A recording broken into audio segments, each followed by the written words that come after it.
अरे रसखान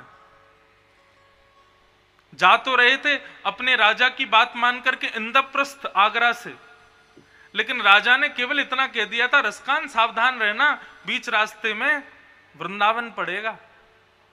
रसखान बोला वृंदावन से सावधान क्यों? बोले हमने सुना है वहां पर एक कारा कलूटा नन्हा सा एक बालक रहता है। बोले अच्छा, तो वो क्या करता है? बोले वो करता कुछ नहीं है, उसके पास में कोई जादू टोना है, वो जिसको देख लेता है एक बार या जिसको अपना दर्शन करा देता है फिर वो सदा सर्वदा के लिए उसी का हो जाता है। वो अपना पति परिवार अपना सब कुछ भूल जाते हैं, उसी के होके रह जाते हैं। रसखान तुम तो हमारे बड़े अच्छे सेनापति हो, तुम्हारे बिना कैसे काम चलेगा, इसलिए तुम वृंदावन से सावधान होके जाना। रसखान बोला छोटा सा बच्चा मुझको पागल बनाएगा, मुझको अपना बनाएगा? अरे मैं रसखान हूं, मेरे बल का अभी पता नहीं है महाराज आपको। बोले मैं तो बस तुमको बता रहा हूं, बच करके जाना, संभल करके जाना। अब रसखान निकला आगरा से इंद्रप्रस्थ के लिए और अपने सैनिकों को बार बार कहता जा रहा है, वृंदावन आए तो पहले ही घोषणा कर देना ताकि हम सावधानी से जाएं।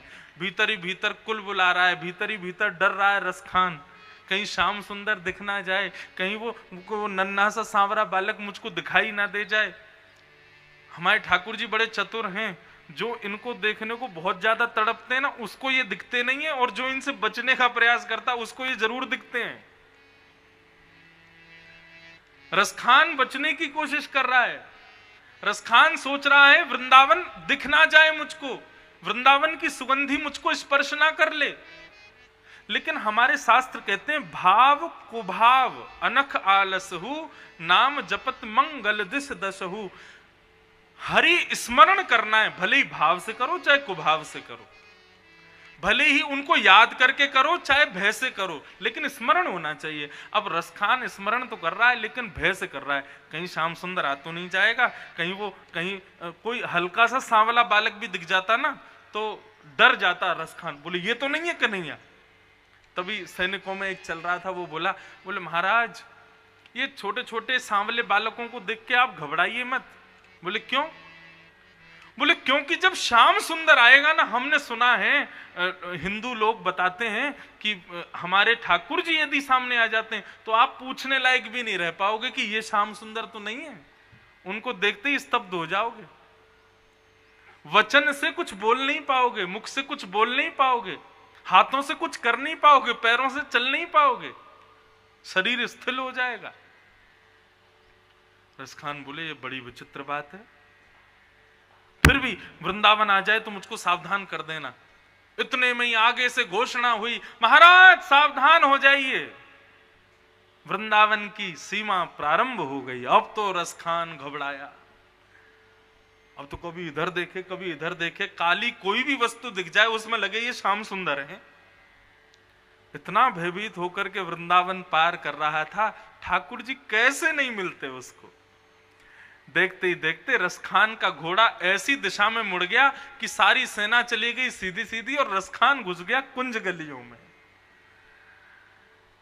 अटारियों पर देखता है, गलियों में देखता है, आगे निहारता है, पीछे निहारता है, कहीं श्याम सुंदर आ तो नहीं जाएंगे। इतने में ही नूपुरों की ध्वनि सुनाई दी, इतने में ही सुंदर सुगंध उसकी नासिका को स्पर्श आनंदित करने लगी। तभी देखता है रसखान एक गली में से त्रिभंग लली श्याम सुंदर, मुकुट पहने हुए, सुंदर पाग धारण किए हुए, कानों में मकरात्रित कुंडल पहने हुए, अधरों पर वंशी धारण किए हुए, अपने कटाक्ष नेत्रों से जैसे ही रसखान की ओर देखते हैं, जैसे ही छवि निहारी श्याम सुंदर की, रसखान घोड़े पर बैठा बैठा ही मूर्छित हो गया। और जब होश में आया रसखान, घर घर चौबारे चौक में जाकर के, हर घर में जाकर के, गली कुबरों में जाकर के खोज रहा है कि कहां है वो छवि, कहां है वो श्याम सुंदर, कहां है वो कमल नयन श्याम। और वही रसखान रस की खान बन गए, रस के अद्भुत सरोवर बन गए।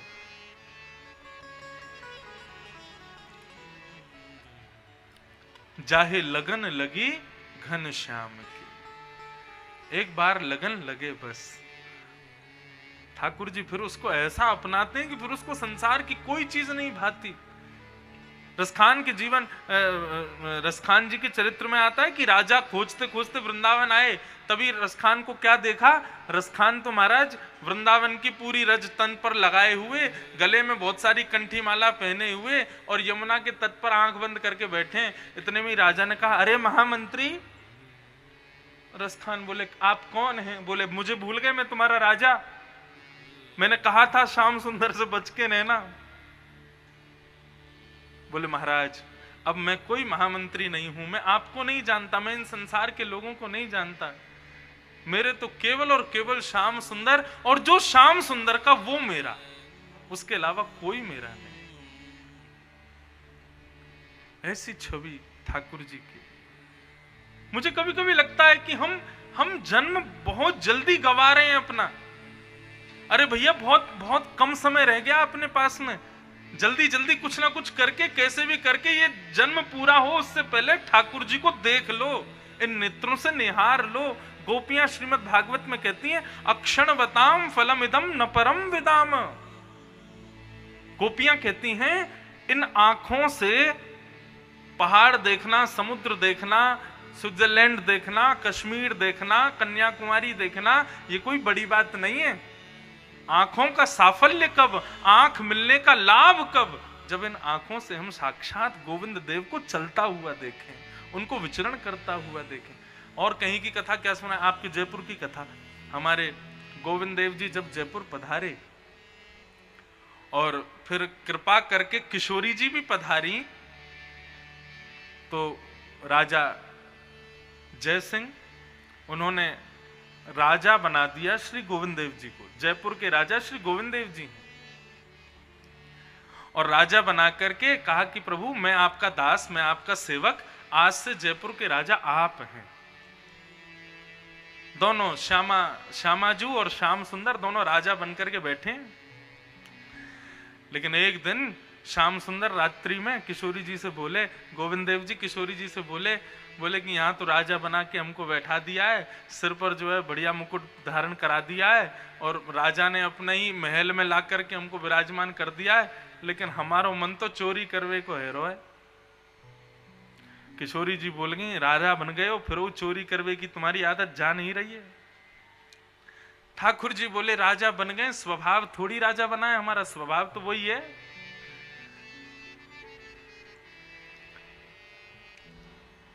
किशोरी जी बोली, अब रात में कहां जाओगे चोरी करने, पकड़े गए तो और पिटेंगे, और पिटने के बाद में लज्जा आवेगी वो अलग, की बताओ राजा बनाए ये चोरी करते घूम रहे हैं।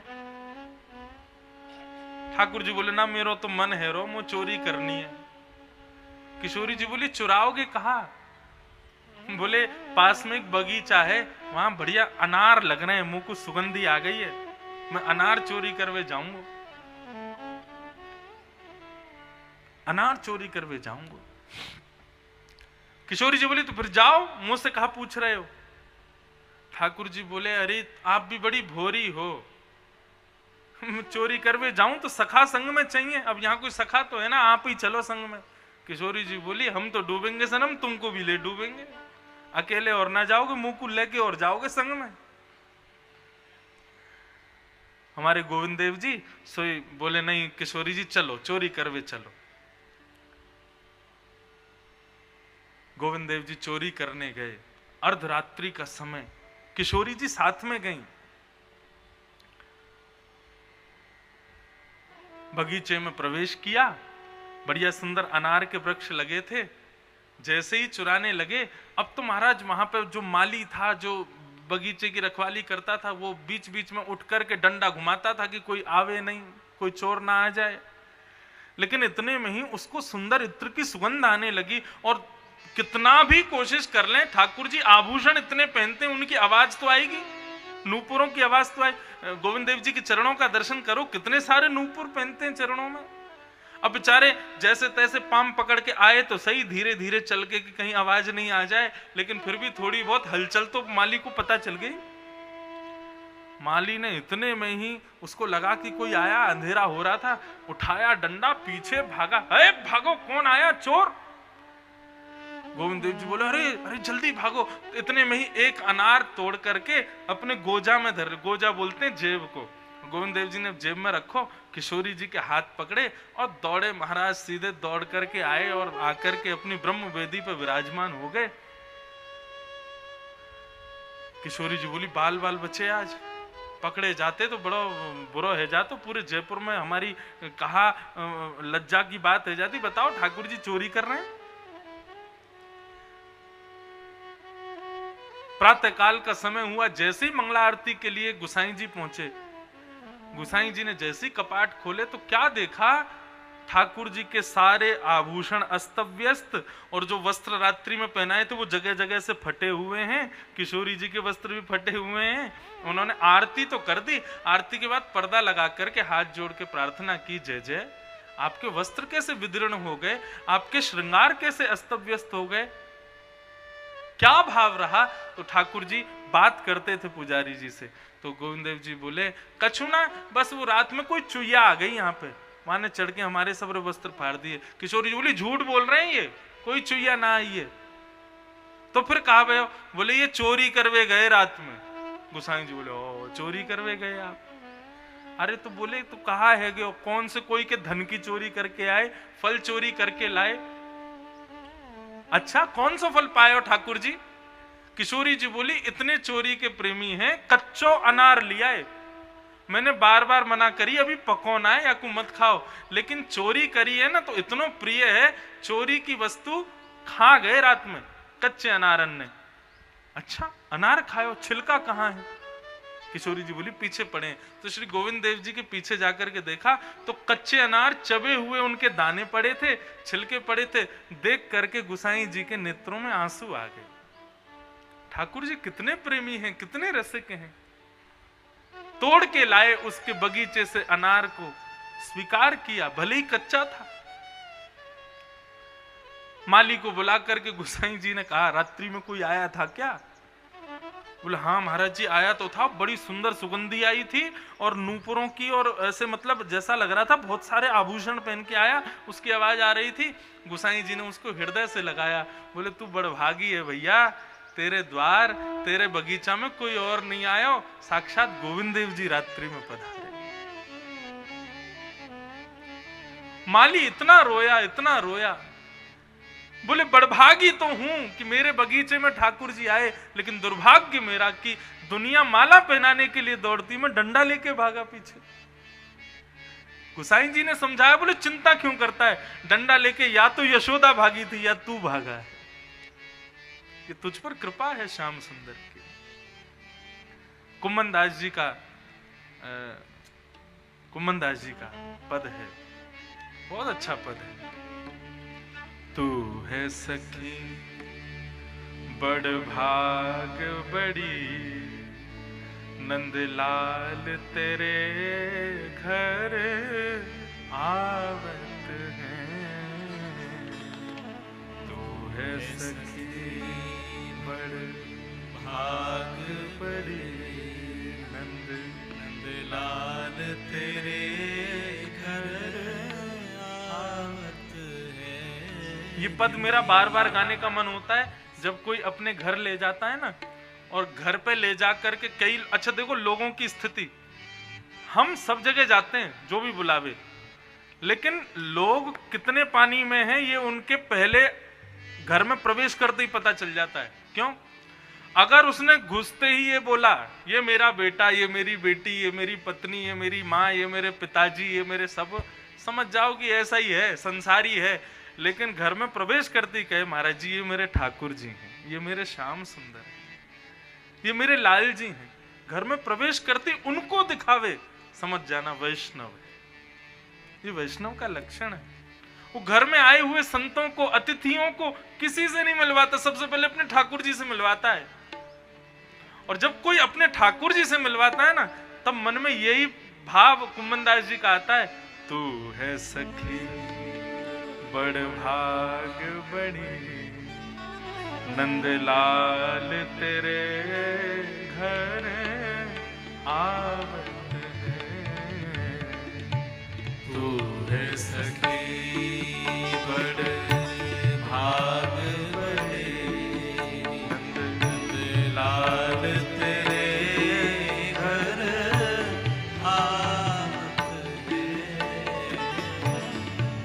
कोई इनको यश गावत, सब कोई इनको यश गावत, पर ये तेरो यश गावत है, ये तेरो यश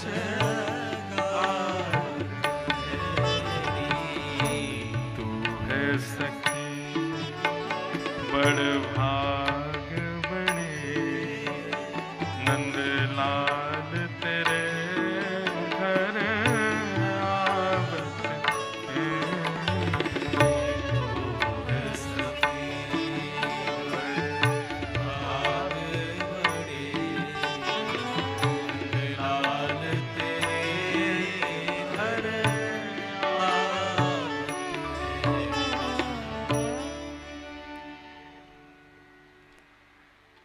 बंधुओं, जन्म का साफल्य क्या है कि ये जन्म पूर्ण हो, उससे पहले पहले ठाकुर जी का अनुभव आप कर लो, ठाकुर जी का साक्षात्कार, ठाकुर जी का प्रत्यक्ष अनुभव आपको हो जाए तो समझना हमारा जन्म सफल हो गया।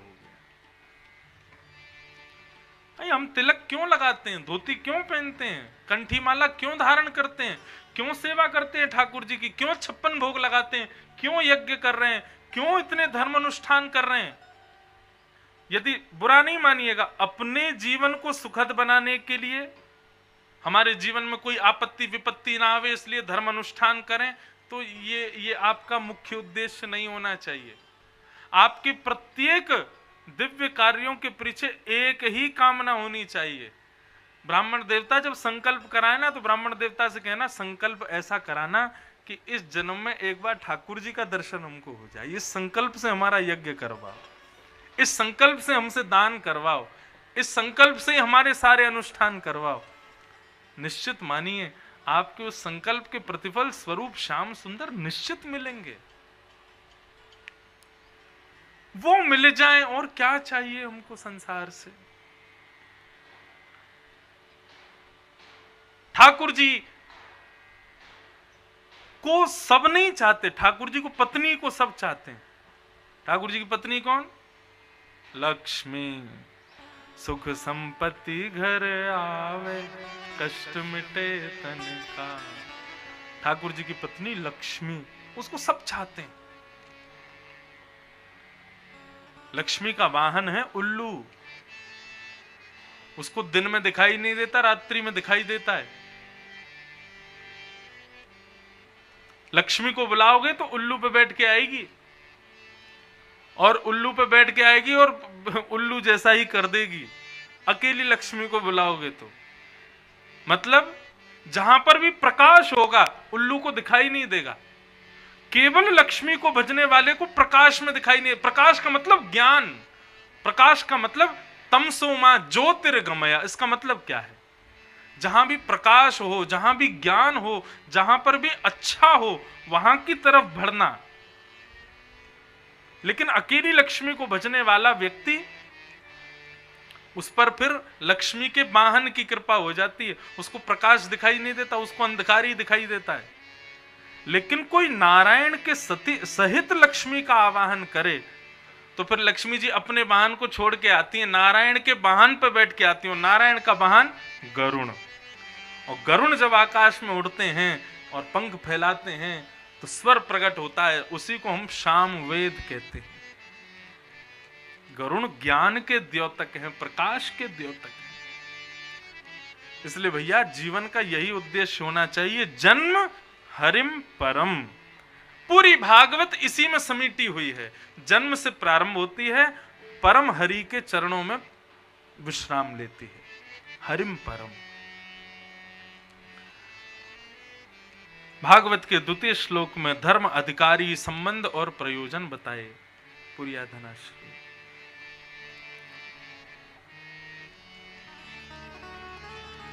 कि धर्म प्रोजित कई तवो परमो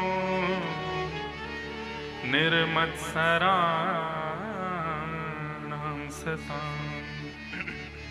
वैद्यं वास्तवमत्र वस्तु शिवदम् तापत्रयोन्मूलनम्। श्रीमद्भागवते महामुनिकृते किं वा परीश्वर सद्यो हृद्यवरुध्यते कृतभिः शुश्रूषुभिस्तत्क्षणात्।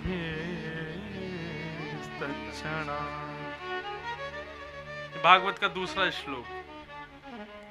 भागवत के दूसरे श्लोक में 4 बातें बताई गई हैं: विषय, अधिकारी, संबंध और प्रयोजन। बहुत सावधानी से सुनिए। सब लोगों को आवाज आ रही है, इसलिए एक एक शब्द अब ध्यान से सुनिएगा। भागवत का विषय क्या है, सब्जेक्ट क्या है भागवत का? हमारा भागवत सुनने के पीछे उद्देश्य क्या है, आज ही क्लियर कीजिए इस बात को। धर्म प्रोजित कई तवोत्र परमो।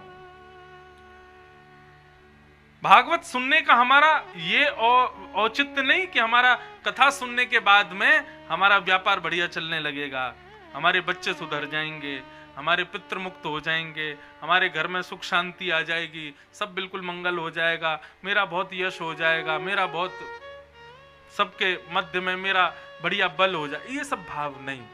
भागवत का मुख्य उद्देश्य क्या होना चाहिए? परम धर्म में प्रवृत्ति होना।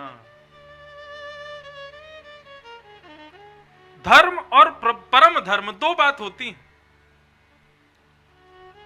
बहुत ध्यान से सुने। धर्म का मतलब क्या है?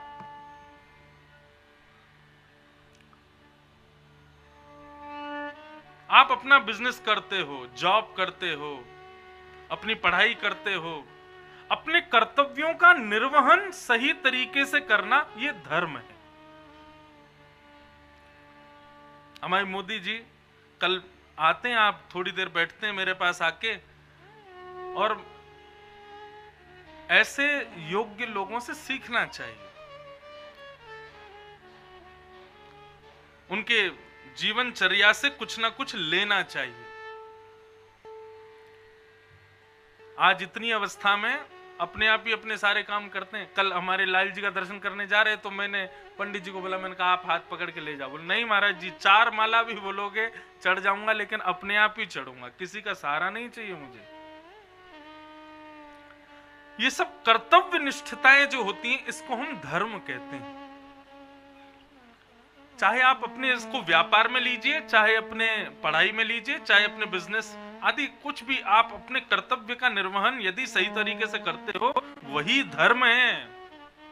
और एक बात और कहूं, यदि कर्तव्यनिष्ठ व्यक्ति ज्यादा पूजा पाठ नहीं कर पाता तो कोई बड़ी बात नहीं है, कोई उसको दोष नहीं है, क्योंकि वो अपने कर्तव्यों का निर्वहन करता है, इसलिए उसके लिए सब क्षमा है। वो एक हनुमान चालीसा का पाठ कर ले, केवल ठाकुर जी को सिर झुका के प्रणाम कर ले, अपने कर्तव्य का निर्वहन अच्छे से करे, ठाकुर जी कहते कोई बात नहीं। कोई जरूरी नहीं है सब भक्त ही बनो, कुछ कुछ लोगों से संसार भी तो चलना चाहिए। इसलिए कई लोगों को ठाकुर ही संसार में ही लगा के रखते हैं। कर्तव्य निष्ठता होना यह धर्म है, लेकिन भागवत का उद्देश्य परम धर्म में प्रवृत्ति होना। अब परम धर्म क्या है? सीधी बात, अपने देह को सार्थक बनाने के लिए जो हमने कर्म किया वो धर्म है, लेकिन अपनी आत्मा को सार्थक करने के लिए जो हमने कर्तव्य किया वही परम धर्म है। समझ में आ रही है बात?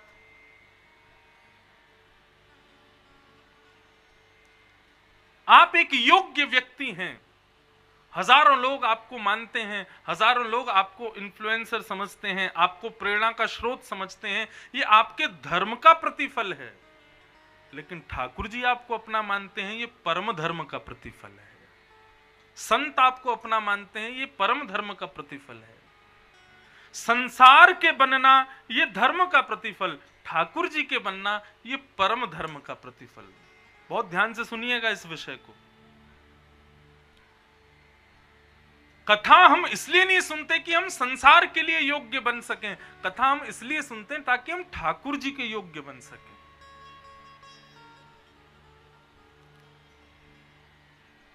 ठाकुर जी हमसे रीझे रहें बस। मैं बहुत प्रकाश डालता हूं इस बात पर। सेवा क्या? सेवा वही है जिस सेवा से ठाकुर जी रीझें। लोग कैसी सेवा करते हैं पता है? हमको जो भाए वैसी सेवा करते हैं ठाकुर जी की। वृंदावन में एक बार मैं देख रहा था, एक टोकरी में एक ठाकुर जी को लेके एक मैया घूम रही थी। उनको गॉगल पहना रखे थे ठाकुर जी को, और ऊपर हैट होता है ना, ऐसा हैट, गोल वाला हैट पहना रखा था टेढ़ा सा करके। मैंने कहा मैया ये क्या पहना दिया आपने ठाकुर जी को? और जैसे छोटे छोटे बच्चों को वो टेडी बियर वाली टी शर्ट और वो पैंट पहना, ऐसे कपड़े पहना रखे थे। मैंने कहा मैया आपने ये क्यों पहनाया ठाकुर जी को? और एक और चीज थी, हाँ, छोटा सा सिकंजी का ग्लास था और उसमें पाइप और लगा हुआ था। मतलब ऐसा लग रहा था ठाकुर जी वृंदावन छोड़ के गोवा चले गए हैं, बीच पे बैठे। मैंने पूछा मैया आपने ऐसा श्रृंगार क्यों किया? मुझे बहुत अच्छा लगता। मैंने कहा नहीं, आपको जो भाए वो अपने ठाकुर जी के साथ करना, ये पूजा हो सकती है, लेकिन ठाकुर जी को जो भाए वो ठाकुर जी के सन्मुख प्रस्तुत करना, ये सेवा होती है। हमको पूजा नहीं करनी, हमको सेवा करनी।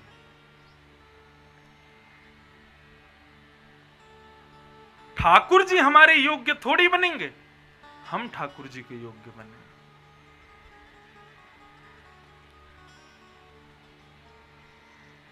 तो परम धर्म क्या है? धर्म का मतलब ऐसे क्रियाएं जिनसे आप समाज में नाम प्राप्त करो, समाज आपको देखे कि हाँ ये कोई श्रेष्ठ व्यक्ति है, वो धर्म की क्रियाएं हैं। लेकिन परम धर्म की क्रिया क्या? परम धर्म के कृत्यों को करने के बाद ठाकुर जी की नजर में आप आ जाओगे, वो परम धर्म है। और भागवत का उद्देश्य धर्म करना नहीं, परम धर्म करना है।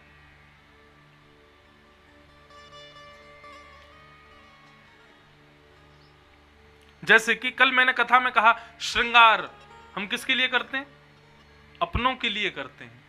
अपने लोगों को मैं भाऊं, पार्टी में जा रहे हैं, शादी में जा रहे हैं, वहां के लोगों को मैं रीझ जाए मुझको देख करके, तो ये आपका एक साधारण कर्म हो गया। लेकिन वही आपने श्रृंगार किस भाव से किया कि मेरे गोविंद देव जी मुझसे रीझ जाएं। तिलक लगाया है, उर्दपुंड लगाया है, गले में कंठी माला पहनी है, धोती पहनी है, किस लिए पहनी? ठाकुर जी मुझसे रीझ जाएं। यही क्रिया ही आपकी परम धर्म बन जाएगा। तो निवेदन कर रहे थे, परम धर्म किसे कहते हैं? धर्म और परम धर्म के बीच में भेद क्या है? तो धर्म के विषय में हमने कहा कि धर्म किसे कहते हैं? आप संसार के योग्य बनो जिन क्रियाओं से, वो क्रियाएं धर्म हैं। लेकिन आप ठाकुर जी के योग्य बनो जिस क्रियाओं से, उसको परम धर्म कहते हैं। और भागवत धर्म नहीं सिखाता है, भागवत परम धर्म का अनुयायी बनाता है। श्रीमद् भागवत का एक ही उद्देश्य, जितने श्रोता बैठे हैं ये ठाकुर जी के योग्य बने, ये भागवत का मुख्य उद्देश्य। 7 दिन बाद, कथा के बाद में आपकी सेवा पहले से अच्छी हो जानी चाहिए। 7 दिन बाद, इस कथा के बाद में आपकी सेवा, आपके भाव, आपके सब में यदि आपको 21 अंतर दिखाई दे तो समझना हमने कथा सुनी थी। जैसी पहले थी वैसी 7 दिन बाद भी रही आवे तो समझना कुछ फर्क नहीं पड़ा, हमने कथा सुनी नहीं है, केवल समय व्यतीत किया 4 घंटा बैठ के।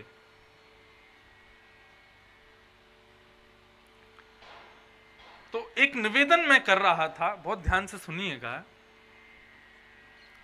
आज रात्रि कथा के बाद, उत्सव के बाद, प्रसादी आदि पाकर के जब आप अपने अपने घर जाओ, अपने अपने कमरे में बैठो, एक प्रैक्टिकल कीजिएगा। और करना ही है, सुन के मत चले जाना। और प्रैक्टिकल क्या है कि बढ़िया एक कागज पेन लेकर के, और आपके अंदर आपको जितने अवगुण खुद के अंदर दिखाई देते हैं, उन सब अवगुणों को लिखिए। क्योंकि बंधुओं, कोई और व्यक्ति आपके अवगुण केवल वही बता पाएगा कि जो उसको पता हो।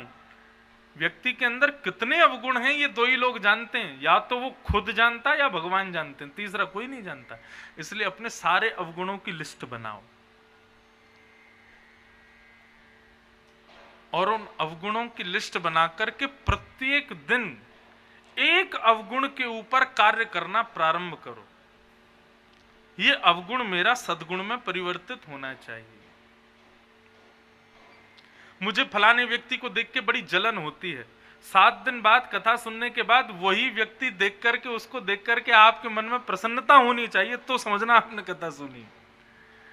यदि 7 दिन बाद भी उसको देख के आप जल ही रहे हो, आप फूक ही रहे हो, आप उसको देख करके यही हो रहा है कि ये क्यों आ गया है, तो समझना अभी कथा ने परिवर्तन किया नहीं है। हृदय के अंदर परिवर्तन बहुत जरूरी है।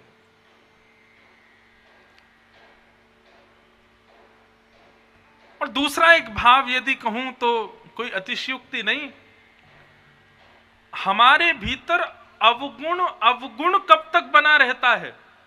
जब तक वो संसार के प्रति है। लेकिन वही गुण यदि ठाकुर जी के प्रति हो जाए तो वही सद्गुण बन जाएगा।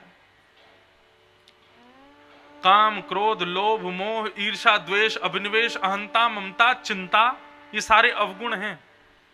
लेकिन अवगुण कब हैं? वही काम, वही क्रोध, वही लोभ, वही मोह, वही द्वेष, वही अभिनिवेश यदि संसार के प्रति है। लेकिन वही काम, क्रोध, लोभ, मोह, ईर्ष्या, द्वेष, अभिनिवेश ठाकुर जी के प्रति अगर हो जाए ना, वही भक्ति बन जाएगा।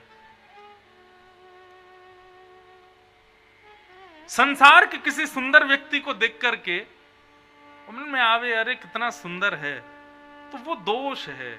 लेकिन गोविंद देव जी को देख करके लगे अरे कितने सुंदर हैं, तो वही गुण है। संसार के किसी व्यक्ति को देख करके लगे कितना सुंदर, तो दोष।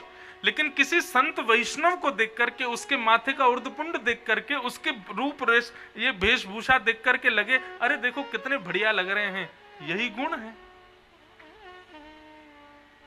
संसार के किसी व्यक्ति पर आपको क्रोध आ गया तो वो दोष है। लेकिन यदि सेवा करते करते ठाकुर जी पे क्रोध आ जाए तो वो भक्ति है।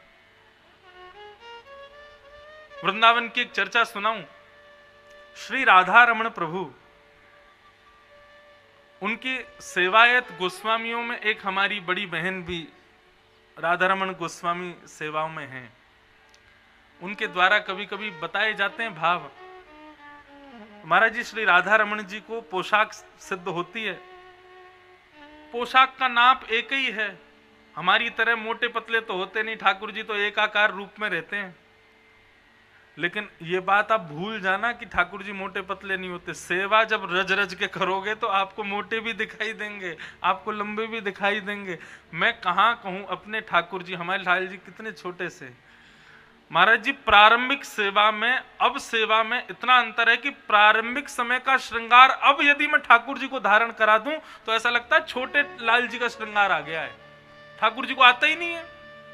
अब ठाकुर जी को बड़े रूप का श्रृंगार, यहां तक कि नाथ द्वारा में जहां से मैं श्रृंगार लेता हूं, बाबा बिल्कुल सत्य बता रहा हूं, मैं उनको कहूंगा वो नंबर होते हैं ना कि इतने नंबर का श्रृंगार दिखाओ। सबको नाथ द्वारा में पता है कि इंद्रेश जी के ठाकुर जी कितने बड़े हैं।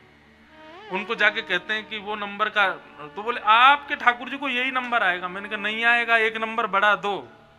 बोले अरे आप पिछली बार यही लेके गए थे। मैंने कहा पहले आता था, अब नहीं आता है। ठाकुर जी बड़े हो रहे हैं, ठाकुर जी मोटे भी हो जाते हैं, ठाकुर जी के गाल खूब अद्भुत हो जाते हैं।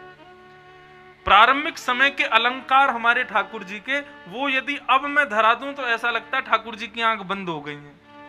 क्यों? मुख बड़ा हो गया है। सेवा से ठाकुर जी अपना रूप आकार सब बदलते हैं। तो एक बार राधा रमण जी के गोस्वामी सब श्रृंगार कर रहे थे, राधा रमण जी का पोशाक पहना रहे थे, श्रृंगार सिद्ध कर रहे थे। तो इतने में ही अब वो जो ठाकुर जी नीचे जो बाघा पहनते हैं वो कभी यहां से फंस जाए और यहां से उतार के दूसरी तरफ से चढ़ाए तो दूसरे पाम में फंस जाए, एक पाम में आ जाए दूसरे पाम में नहीं आवे, जंघा से ऊपर नहीं खिसके, ऐसा भाव होवे कि छोटा पड़ रहा है। गुसाई बोले भैया नाप आकार तो बिल्कुल सब ठीक है, ये ठाकुर जी की पोशाक छोटी कैसे पड़ रही है? सब गुसाइयों ने एक एक प्रयास किया लेकिन ठाकुर जी को पोशाक नहीं आई। इतने बुजुर्ग गुसाई जी थे एक, वो बोले रुको मैं धारण कराता हूं। जैसे धारण कराने लगे तो वो एक जगह से थोड़ी छोटी पड़ जाए, उतार के देखें नाप ले में, बोले पुराने पोशाक से नाप ले रहे हैं, बिल्कुल सही है, ये ठाकुर जी को आ क्यों नहीं रही है? तो गुसाई जी बोले रुको मैं बात करता हूँ। सब गुसाई बैठ गए चिंता में, बाहर भीड़ खड़ी है, सबको दर्शन करने हैं, ठाकुर जी के श्रृंगार आरती होनी है और ये ठाकुर जी तैयारी नहीं हो रहे अभी। तो जो बुजुर्ग गुसाई जी थे उन्होंने श्रृंगार धर दिया ठाकुर जी के आगे और बोले लाल जी मोए लगे आज तुम्हें श्रृंगार करावे को मन नहीं है, कोई बात नहीं, आप यही में पीता ये लंगोटी में ही खड़े रहो, हम ऐसे ही दर्शन खोल देंगे और जितने लोग आएंगे फिर सब आपको देख के कहेंगे हो देखो ठाकुर जी नंगम नंगा खड़े हैं। और यदि फिर आपका कोई फोटो खींच के ले जावे और यदि आपको इस रूप में देख करके ले जावे तो फिर बाद में लज्जा मत करना, अरे रब मेरे को ऐसे देख लिया सबने। अंतिम प्रयास कर रहे हैं, या तो पोशाक पहन लीजिए नहीं तो हम ऐसे ही आपको सबको दिखा देंगे। थोड़ा गुस्सा करके जब राधा रमन जी से प्रार्थना की और जैसी वही पोशाक जो 2 घंटा से पहन नहीं रहे थे उसी पोशाक को क्रोध करके जब ठाकुर जी को धारण कराई, वही पोशाक चुपचाप धारण कर ली और ठाकुर जी का दर्शन हो गया, श्रृंगार हो गया। अब इसका मतलब ये नहीं कि अपने लाल जी को जाके डांटन लगो अपने अपने घरों में। क्रोध गुस्सा ये करना नहीं पड़ता। जब हमारा किसी से प्रेम होता है ना तो गुस्सा अपने आप आ ही जाता है, क्रोध उस पर हो, हम क्रोध सब पर थोड़ी करते हैं, जिस पर अधिकार है जिससे प्रेम है उसी पर होता है। मैं इस बात को कहना चाहता हूं कि क्रोध दोष है यदि वो संसार के प्रति, लेकिन वही क्रोध गुण है यदि वो ठाकुर जी के प्रति।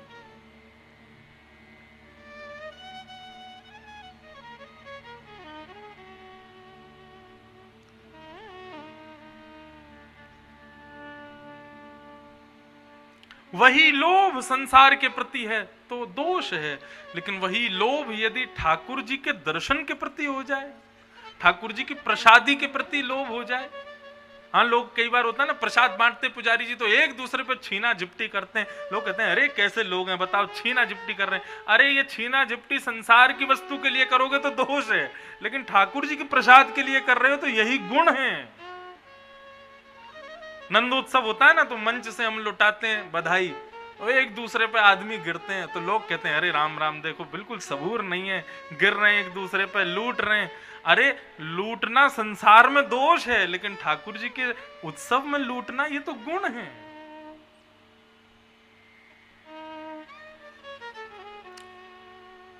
अवगुण ही सद्गुण बन जाएगा यदि वो अवगुण ठाकुर जी के प्रति प्रस्तुत कर दिया जाए। तो श्रीमद् भागवत हमको धर्म नहीं परम धर्म का अधिकारी बनाती है। परम धर्म मतलब ठाकुर जी के योग्य बने। दूसरी बात, निर्मत्सराणाम सताम। भागवत का अधिकारी कौन है? यहां इस कथा पंडाल में बैठने का अधिकार किसके पास है? यहां तो जो आ जाए सो बैठ सकता है, बाहर से जो कह दे कि मुझे कथा सुननी है उसको आने के लिए अनुमति है। लेकिन भाव की यदि बात की जाए तो अंदर एक भाव होना चाहिए और वो है निर्मत्सरता। निर्मत्सरता किसे कहते हैं? मात्सर्य दोष नहीं होना चाहिए। मात्सर्य दोष का मतलब होता है दूसरे के सुख से दुखी होना। यदि कोई व्यक्ति दूसरे के सुख से दुखी है, ऐसे व्यक्ति को कथा का अधिकार नहीं है। और ऐसा व्यक्ति यदि कथा में आके बैठ भी जाएगा, कथा तो सुन लेगा लेकिन कथा का प्रभाव उसके जीवन पर नहीं होगा। जो व्यक्ति दूसरों के सुख से दुखी रहता है, मात्सर्य दोष से रहित रहो, निर्मत्सर बनो। सबका कल्याण हो, सबका हित हो, सबका भला हो, इसमें जो भाव रखे उसको अधिकार है कथा सुनने का। तीसरी बात, विषय हो गया भागवत का परम धर्म, अधिकारी हो गया निर्मत्सर, और अब तीसरी बात आती है, भागवत हमारा किससे संबंध कराती है? भागवत सुनने के बाद हम किससे जुड़ जाते हैं? तो वैद्यम वास्तवमत्र वस्तु शिवदम,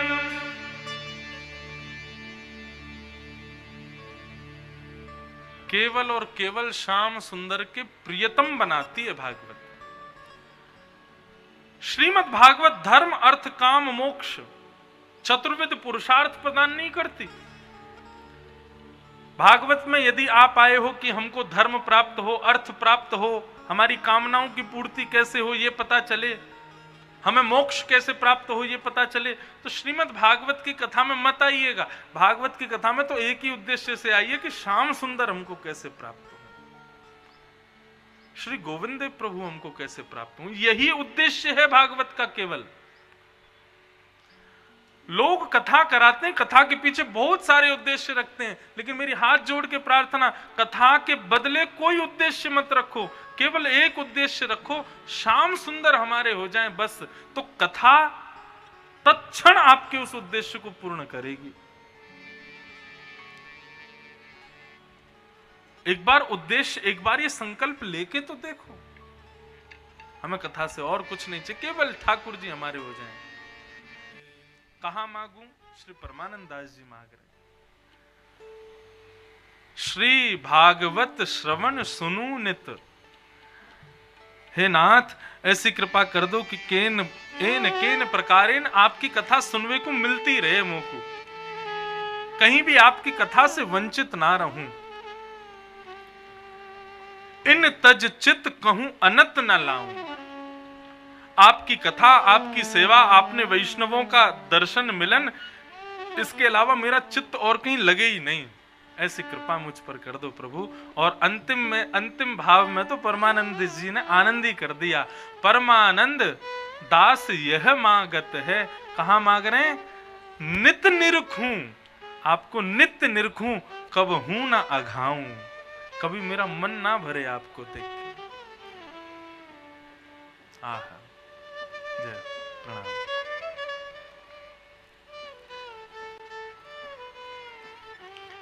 कल एक पद श्री किशोरी जी का सुनाएंगे। एक पद है, बहुत बड़ा पद है, 8-9 लाइन है उसमें। ठाकुर जी श्री प्रिया जी का विरह करते हैं ये तो सुना है, लेकिन वहां प्रिया जी ठाकुर जी का विरह करके और इतने भाव से ठाकुर जी को पुकार रही हैं। नंददास जी का पद है, कल उसको श्रवण करेंगे। नंददास जी के उस पद में महाराज जी, किशोरी जी इतना सुंदर भाव कहती हैं, मुझे पद याद नहीं, कल सुनाऊंगा कथा में। किशोरी जी कहती हैं, अरे या जड़ ब्रह्मा को कहा मती फेरी, जो मानव बनाया तो 2 ही आंख बनाई। यदि मैं ब्रह्मा होती तो मानव के रोम रोम में आंख प्रकट कर देती, वास या गोविंद को निहारते। बोले सट ब्रह्मा है, मूर्ख है ब्रह्मा, 2 ही आंख बनाई मानव की। किशोरी जी कह रही हूं, मैं ब्रह्मा होती तो इतनी आंख बनाती थी कि हर अंग ते ठाकुर जी को देखतो। लाल जी केवल आंखों से पीने के विषय नहीं है, आंखों से देखने के विषय नहीं है, ठाकुर जी तो हर रोम से स्वीकार करने के विषय हैं।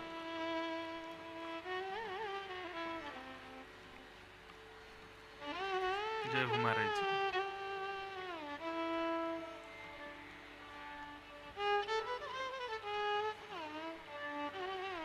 परमानंद दास यह मांगत है, नित निरखूं कबहू ना अघाऊं।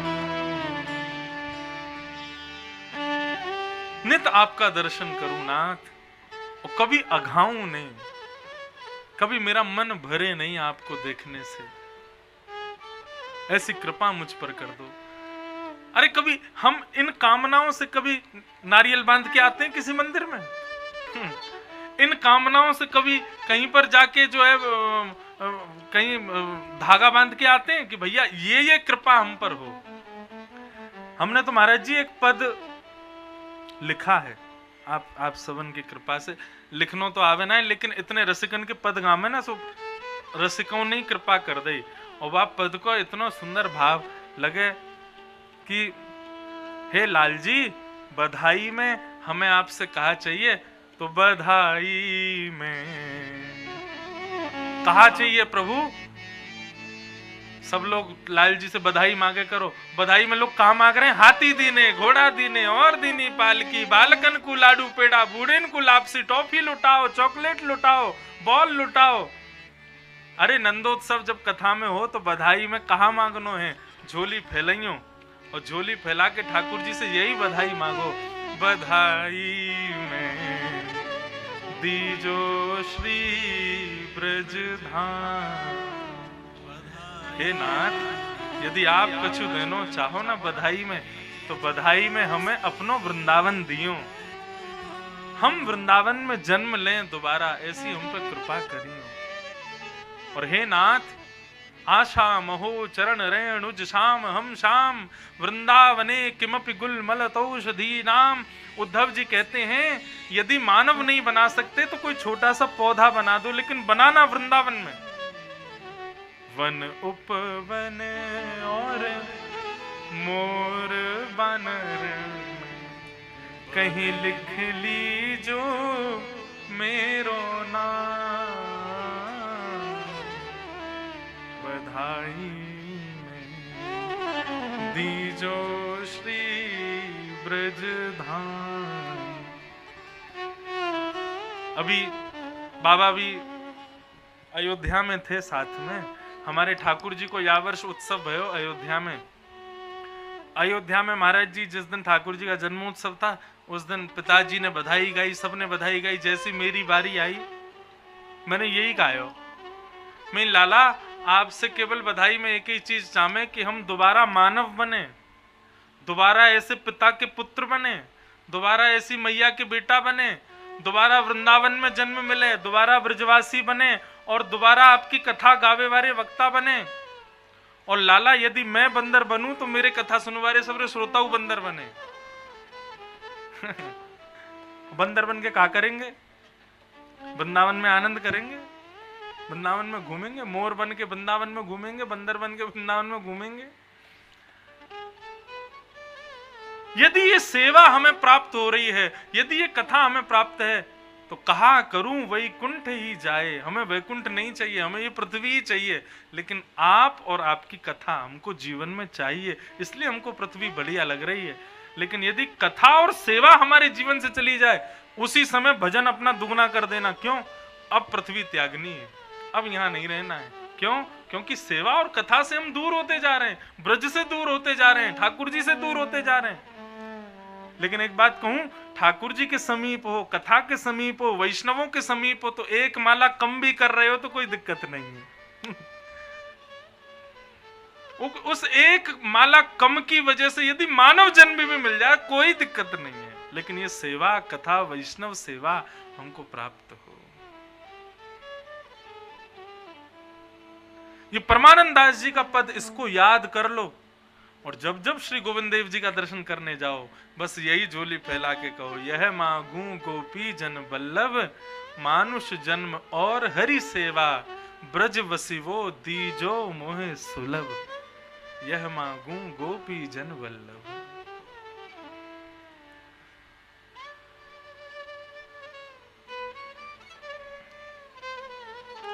भागवत से भी यही मांगना है।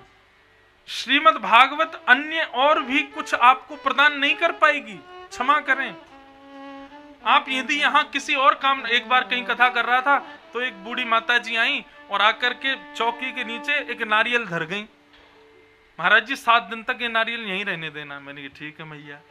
7 दिन बाद जब कथा पूरी फिर आई, महाराज जी वो नारियल अपने हाथ से निकालो। मैंने निकाला और उनकी बहू आई, बोले इसकी झोली में डाल दो। मैंने कहा इससे क्या होगा? बोले हमारी लाली को, हमारी बहू को बेटा हो जाएगा। मैंने मैया ये नारियल रख करके आपने ये मांगा होता कि हे नाथ 7वें दिन मुझसे कहती नारियल मेरी झोली में डाल दो, मैं पूछता क्या मांगा, तो आप कहती नंद नंदन इस नारियल के भाव से प्राप्त हूँ प्रसाद। मैंने तो कुछ समझ में भी आया था, तुमने मांगा भी संसारी, 7 दिन कथा सुन के नारियल में, फिर भी मांगा दुनिया ही।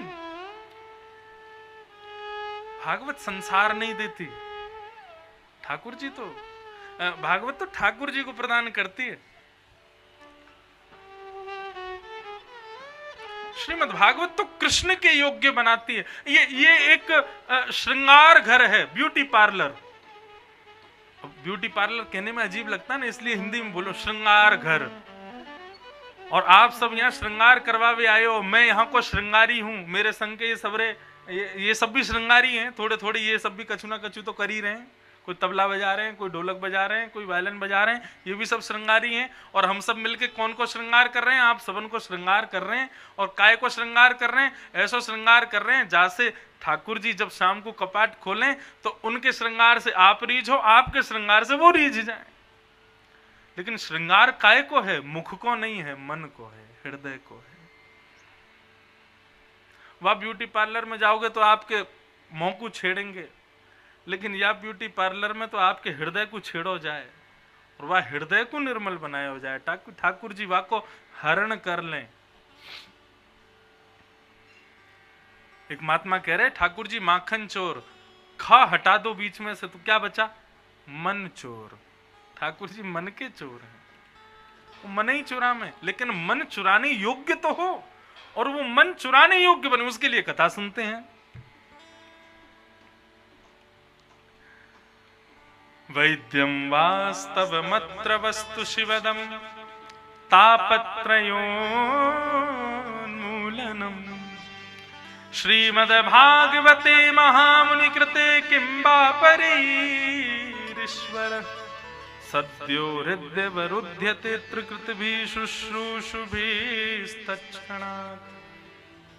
भागवत का द्वितीय श्लोक बताया गया और इसमें विषय अधिकारी संबंध और प्रयोजनों का भाव कहा गया। भागवत के तृतीय मंगलाचरण के श्लोक में वक्ता कैसा होना चाहिए ये बताया गया। निगम कल्प तरोर्गलितम फलम सुख मुखादमृत द्रव संयुतम पिबत भागवतम रसमालयम मुहुर्हो रसिका भुवि भावुका। भागवत का वक्ता कैसा होना चाहिए? श्री सुख जैसा होना चाहिए। सुकाचार्य जी के भाव में हम लोग एक सुख पक्षी को देख लेते हैं, परंतु एक बात कहें बंधु, सुख पक्षी का आकार सुकाचार्य नहीं है, सुख पक्षी का जो स्वभाव है वो सुकाचार्य जी का स्वभाव है। एक बात हमेशा याद रखिएगा, कभी भी किसी के प्रभाव को प्रधानता मत दो, सदैव व्यक्ति के स्वभाव को प्रधानता दो। हम लोग क्या हो गए हैं?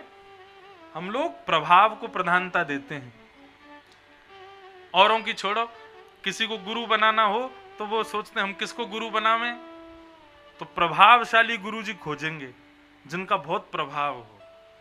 और महाराज जब चलते हैं तो लटका झटका इतने जोर के गुरु जी के कि सारी जनता इतर वितर होती चल रही है, जमीन में गिरे पड़ रहे हैं लोग, आगे पीछे काले काले बाउंसर चल रहे हैं, रक्षा करते भाई गुरु जी के। देखिए आप भाई अद्भुत प्रभाव है, यही गुरु जी हैं हमारे। गुरु बनाओ स्वभाव जान के, और गुरु ही क्यों, जीवन में संसार में कोई भी संबंध बनाओ, व्यक्ति का स्वभाव प्रधान रखो, प्रभाव नहीं। प्रभाव तो कंस का भी था, प्रभाव तो शिशुपाल दंतवक्र का भी था, प्रभाव तो राक्षसों का भी होता है, लेकिन निर्मलता स्वभाव की वो तो ठाकुर जी की होती है, वो तो संतों की होती है, वो तो वैष्णवों में होती है। स्वभाव को प्रधान मानो। श्री वक्ता का सुख स्वभाव होना चाहिए। और सुख का स्वभाव कैसा होता है?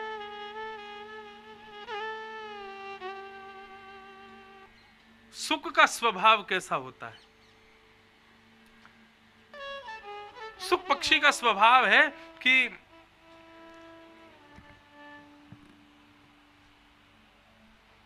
फल के माधुर्य को पहले स्वयं स्वीकार करना, स्वयं को रस में उपयुक्त करना, और स्वयं जब रस उपयुक्त हो जाए तब उसी रस को सामने सबको परोस देना। ये एक सुख का लक्षण होता है। सुख स्वभाव है। बहुत ध्यान से सुनो। कहीं पर यदि उस फल में जाकर के मुख लगा देते हैं, उसका रस अपनी जीभ पर ले लेते हैं और जैसी चोंच निकालते हैं उसमें से रस का प्रवाह गिरने लगता है। नीचे बहुत सारे चींटे, बहुत सारे कीड़े मकोड़े घूमते रहते हैं। वो रस की बूंदें जब नीचे जाकर के गिरती हैं, छोटी छोटी चींटियां भी जाकर के उस रस का आस्वादन करके आनंदित हो जाती हैं। और तो और जब कोई फल तोड़ने वाला व्यक्ति जाता है तो वो जब फलों को देखता है, सारे फल तोड़ता है, लेकिन जिस फल में तोते की चोंच होती है उस फल को जेब में रख लेता है। फल बेचने वाला भी सारे फलों को प्रदर्शनी में रखेगा, लेकिन सुख के मुख के लगे हुए फल को फल बेचने वाला खुद खा जाता है। क्यों? क्योंकि उसको पता है ये बहुत मीठा है। क्या समझ में आया? इस भाव में सुख पक्षी का स्वभाव बताया गया और इससे यह बात कही गई कि भाई वक्ता को सुखदेव जैसा होना चाहिए, उनका स्वभाव सुख पक्षी के जैसा होना चाहिए। सुख पक्षी का स्वभाव क्या है? फल में रस है, उस रस को आस्वादन करे और सबको प्रदान करे। भागवत व्यासपीठ रूपी ये वृक्ष है, इस वृक्ष पर चील बन के ना बैठे, इस वृक्ष पर कबूतर बन के ना बैठे, इस वृक्ष पर कौआ बन के ना बैठे, इस वृक्ष पर सुख बन करके बैठे। सामने फल है, इस फल का आस्वादन स्वयं भी करे और सामने जितने रसिक श्रोता गण हैं उन रसिक श्रोता गणों को भी ये रस प्रदान कर दे। ये सुख का लक्षण है। सुख मुखाद अमृत द्रव्य संयुतम पिबत भागवतम रसमालयम मुहुरभो रसिका भुवि भावुका। ध्यान से सुनिए, भागवत सुनने का विषय नहीं है, यहां पर स्पष्ट कर दिया। वेद व्यास जी महाराज, श्री सुखदेव जी महाराज कहते हैं भागवत तो पीने का विषय है। पिबत भागवतम, पियो। पीने का मतलब क्या होता है? पीने का मतलब केवल मुख से ग्रहण करके धारण करना वही नहीं है। कानों से इस मधुर रसामृत को केवल अपने कानों तक ही सीमित मत रखो, केवल अपने अंदर इसका सुख लेकर के इसको विस्मृत मत कर दो। इस सुख को कानों से लेकर के अपने हृदय पटल पर, अपनी बुद्धि में, अपनी सदा की स्मृतियों में इसको विद्यमान कर लो। यह है पिबत भागवतम का तात्पर्य। श्रीमद् भगवत गीता के 18 अध्याय जब पूर्ण हुए, भगवान अर्जुन से बोलते हैं, अर्जुन मैंने तुमको इतनी ज्ञान उपदेश दिए, तुमको क्या प्राप्त हुआ? अर्जुन क्या कहते हैं? नष्ट मोह स्मृतिर्लब्धा। केवल ये बात, और केवल इस बात की वजह से ठाकुर जी बोले बस अब तुमको कुछ और सुनाना शेष नहीं रह गया, तुम युद्ध करो। क्या कहा अर्जुन ने?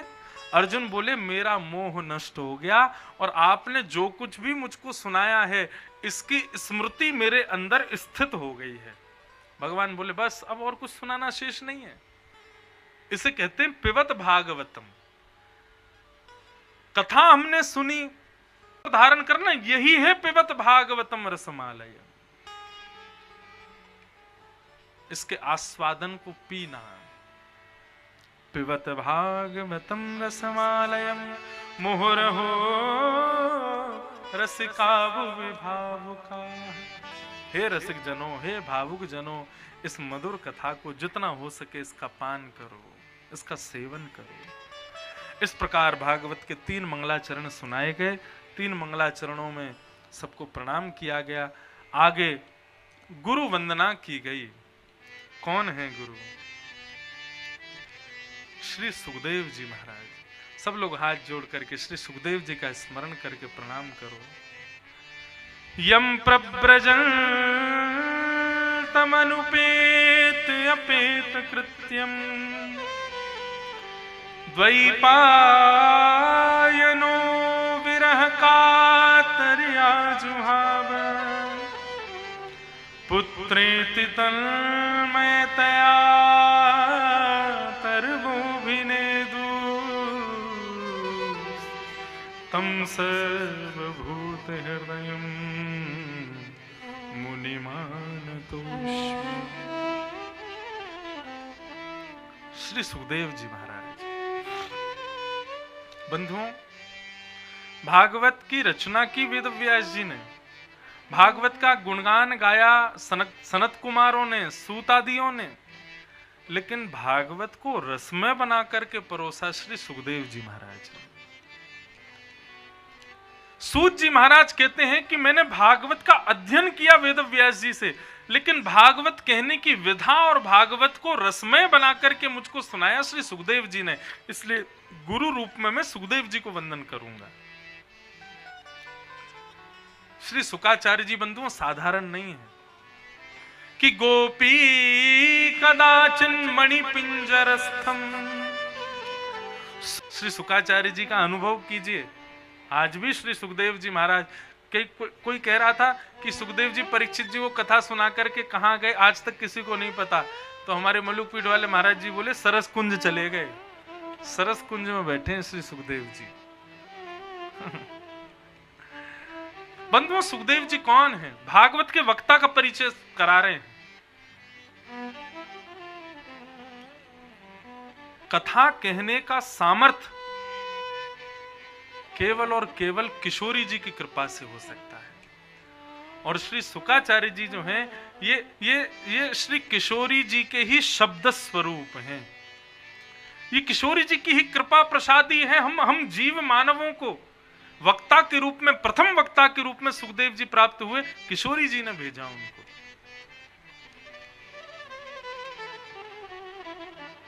कल हमारे लोकेश भैया पूछ रहे थे, महाराज जी महाभारत में कहीं ऐसा वर्णन है कि श्री सुकाचार्य जी का प्रादुर्भाव यज्ञ से भी हुआ? कल्प में सब जगह अलग अलग भाव कथाएं बताई गई हैं। कहीं पर ऐसा भी वर्णन है कि स्वयं नंद नंदन रूपस्त्वम तो है ही है कि श्री सुखदेव जी नंद नंदन ही श्री सुखदेव जी के रूप में पधारे हैं। एक जगह ऐसा भी वर्णन है कि स्वयं महादेव आदि देव अमर कथा वही सुनाना जानते हैं, तो श्री शिव ही सुखदेव जी के रूप में पधारे हैं। कहीं पर कल्प में यह भी वर्णन है कि अपने द्वारा रचित वेद पुराण शास्त्र भागवत की प्रचार के लिए श्री वेदव्यास जी को बड़ी चिंता हुई।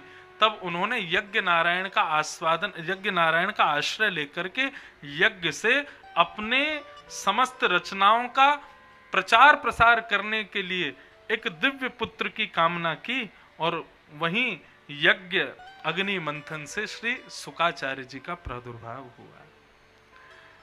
अनेक अनेक भाव रसिकाचार्यों ने बताए हैं। हमारी ब्रज की परंपरा ऐसी कहती है कि श्री सुकाचार्य जी नित्य श्री राधा रानी के पास रहते हैं, और राधा रानी उनसे क्या बुलवाती हैं? बोले आनंद कंद ब्रजचंद्र कृष्ण गोविंद दामोदर माधवेति। ये सारे भगवान के अलग अलग नाम सुकाचार्य जी से बुलवाती हैं, और सुकाचार्य जी इन नामों को बोलते हैं। लेकिन एक दिन किशोरी जी ने सुखदेव जी की परीक्षा ली।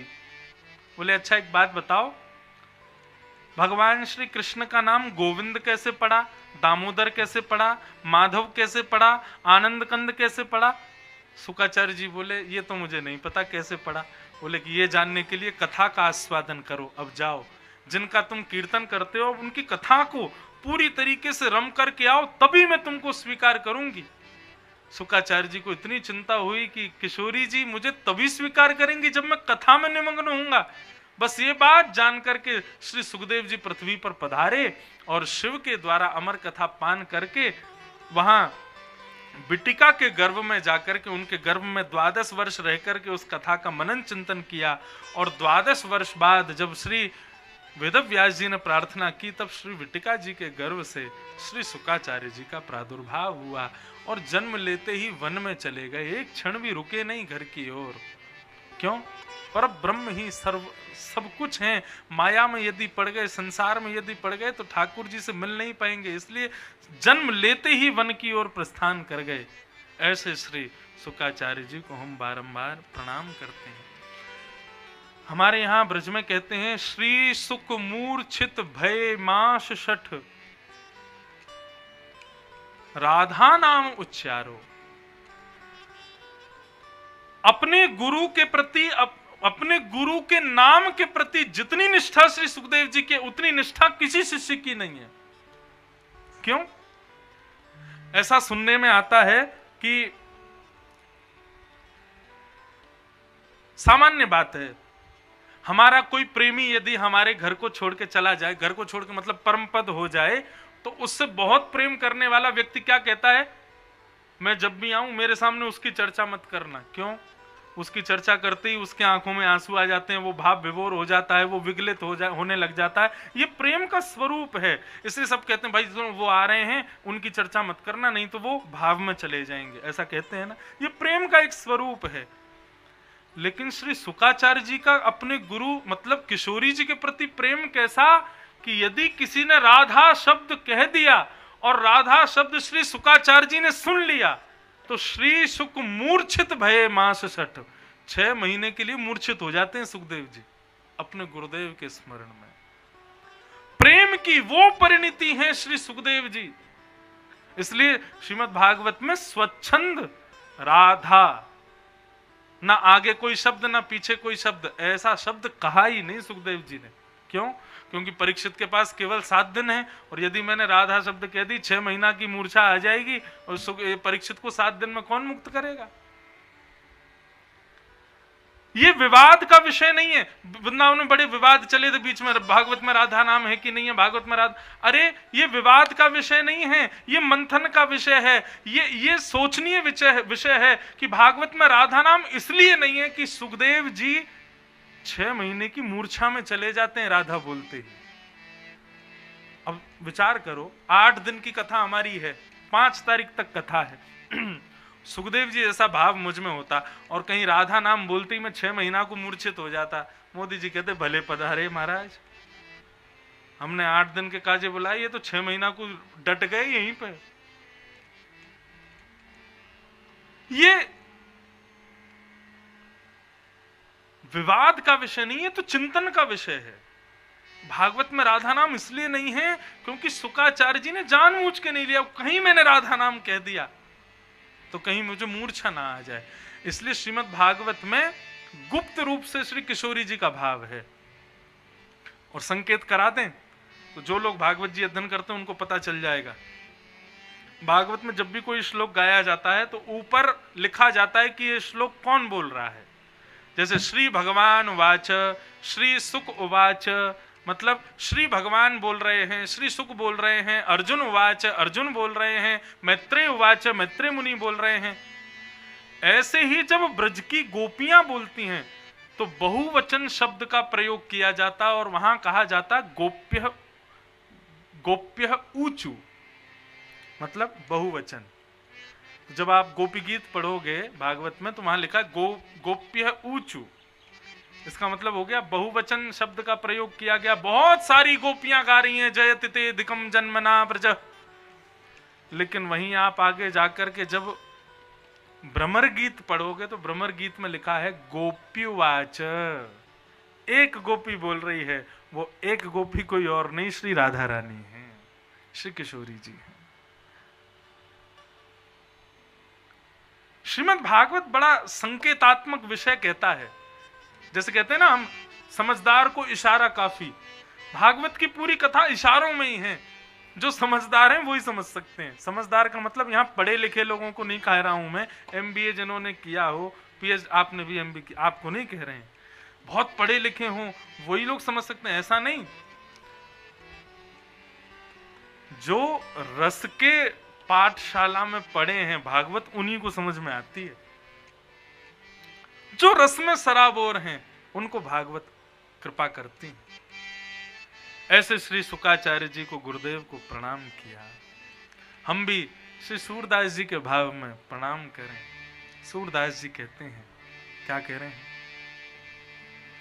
भरोसो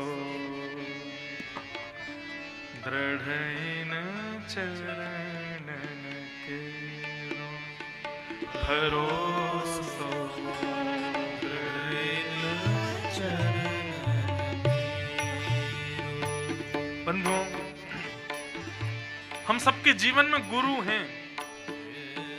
कोई वल्लभ कुल की परंपरा में है, कोई श्री वैष्णव रामानुज परंपरा में है, कोई हरिवंश परंपरा में है।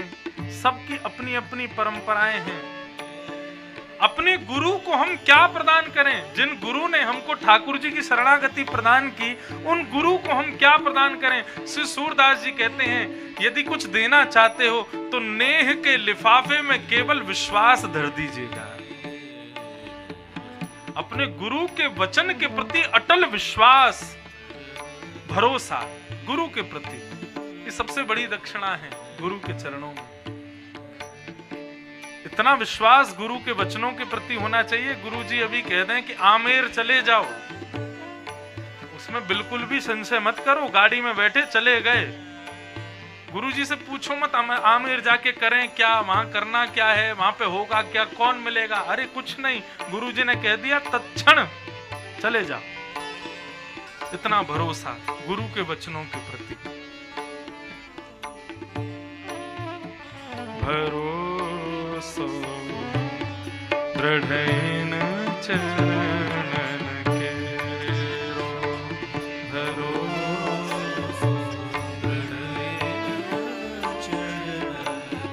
कहां तक कहें महाराज जी? हमारे पूर्वाचार्य भाष्यकार स्वामी श्री रामानुज स्वामी जी महाराज भक्तमाल जी में कितना सुंदर छप्पे आता है, गोपुर है आरूढ़ उच्च स्वर मंत्र उच्चारो।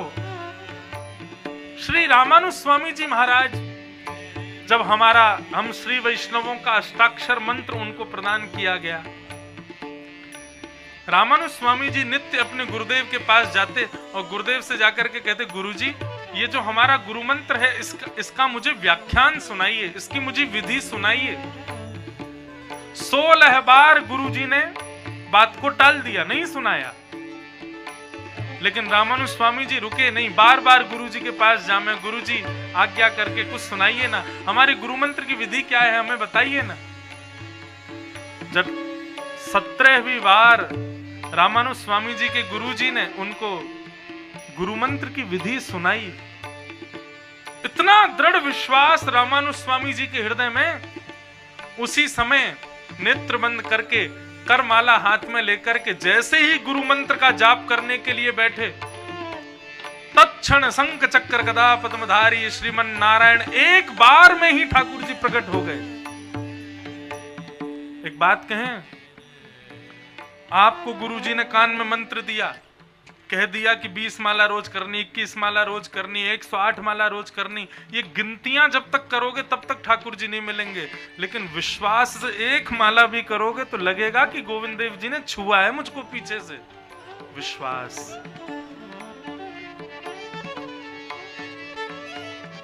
हमारे रामानुज स्वामी जी महाराज ने एक ही बार गुरु मंत्र किया था केवल, और उस एक बार के गुरु मंत्र का करते ही चंदन की सुगंधी आने लगी, दिव्य तेज उनकी आंखों में पड़ने लगा।